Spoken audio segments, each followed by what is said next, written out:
Hello and welcome back to think again. मैं हूं आपके साथ कुमार समीर।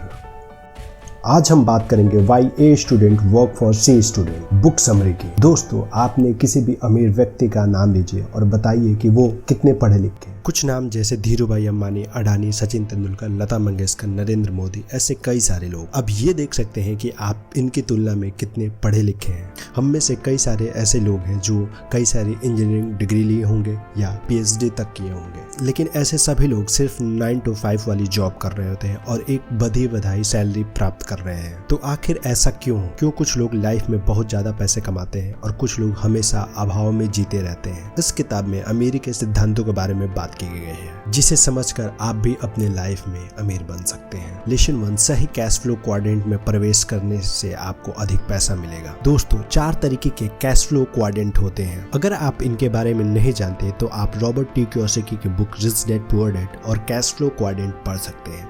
फिर भी मैं यहाँ पे ब्रीफ करता हूँ। तो कैश फ्लो क्वाड्रेंट में फर्स्ट जो क्वाड्रेंट होता है एम्प्लॉय, सेकंड जो क्वाड्रेंट होता है small businesses, and third quadrant big businessman, and fourth is investor. आप दुनिया में चाहे जिस भी तरीके से पैसे कमा रहे हो, आप इन्हीं 4 कैटेगरियों के अंदर आते हैं। और जो हमें हमारे स्कूल में शिक्षा मिली है वो सिर्फ हमें ई क्वाड्रेंट में ही रहने के लिए तैयार करती है, लाइक एम्प्लॉय बनाने के लिए। लेकिन आप इस कैश फ्लो क्वाड्रेंट में रहने पर आप गरीब ही बने रहते हैं और आगे नहीं बढ़ पाते हैं। आप कितना कमा सकते हैं इसकी एक सीमा है जो आपकी सोच पे सीमित करती है। अगर आपने देखा होगा कि जितने भी इंटेलिजेंट स्टूडेंट हैं या जो ए ग्रेड वाले हैं, वे बड़े होकर डॉक्टर या इंजीनियर आदि बनना चाहते हैं, क्योंकि उन्हें लगता है कि उन्हें बहुत ज्यादा सैलरी मिलेगी और इससे वो अमीर बन जाएंगे।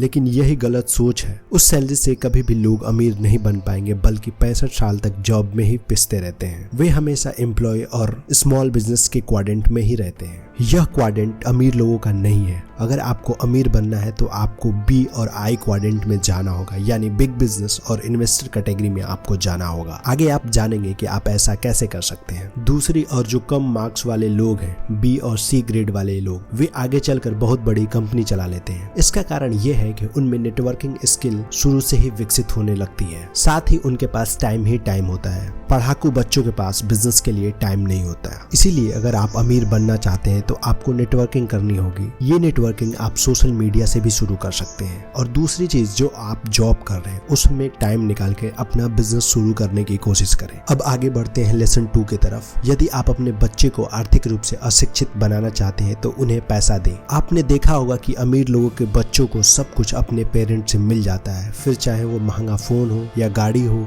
या ब्रांडेड कपड़े। लेकिन इस तरह से इन बच्चों में फाइनेंशियल समझ कभी विकसित नहीं हो पाती है। उन्हें पैसे का वैल्यू पता नहीं चल पाता और ऐसे बच्चे आगे चलकर बुरी आदतों के शिकार हो जाते हैं और उनके बिजनेसेस भी डूब जाते हैं। इसके उल्टा गरीब या मिडिल क्लास के फैमिली में जिन बच्चों ने शुरुआत से ही पैसे का अभाव देखा है, वो बहुत बार फाइनेंशियली रिच हो जाते हैं। इसका उदाहरण अपने देश में भी कई लोग हैं, जैसे धीरूभाई अंबानी, अडानी, क्योंकि उनमें पैसों की समझ विकसित हो जाती है। अगर आपसे पूछा जाए कि अगर आपको अचानक 1 करोड़ रुपए मिल जाए तो आप क्या करोगे? बहुत सारे लोग हैं जो बोलेंगे कि अपनी मन पसंदीदा चीजें खरीदेंगे, फैमिली को पैसे देंगे और गरीबों की मदद करेंगे। लेकिन ये उचित तरीका नहीं है उस पैसे को यूज करने का। कोई समझदार व्यक्ति उस पैसे को अपने बिजनेस में लगाएगा जिससे कि वो और पैसे बना सके। उस बिजनेस से हजारों लोगों को जॉब भी मिल सकती है और उससे कई लोगों के घर का चूल्हा भी जल जाएगा और बहुत बड़ी चैरिटी हो जाएगी। लेसन 3, गरीब लोग फाइनेंशियल एडवाइस की तलाश करते हैं, जबकि अमीर और फाइनेंशियल एजुकेशन लेते हैं और अपने बच्चे को भी ऐसा करना सिखाते हैं। ज्यादातर केसेस में लोग दूसरों की सलाह लेते हैं कि कौन सा फिक्स डिपॉजिट करवाना चाहिए, कौन सी इंश्योरेंस पॉलिसी लेनी चाहिए,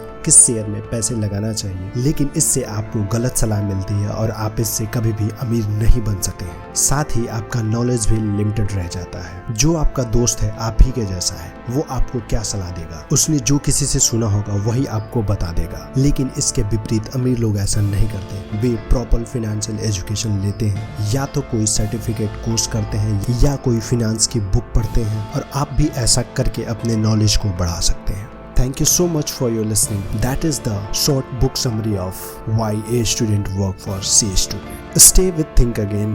You will get much more book summary like this.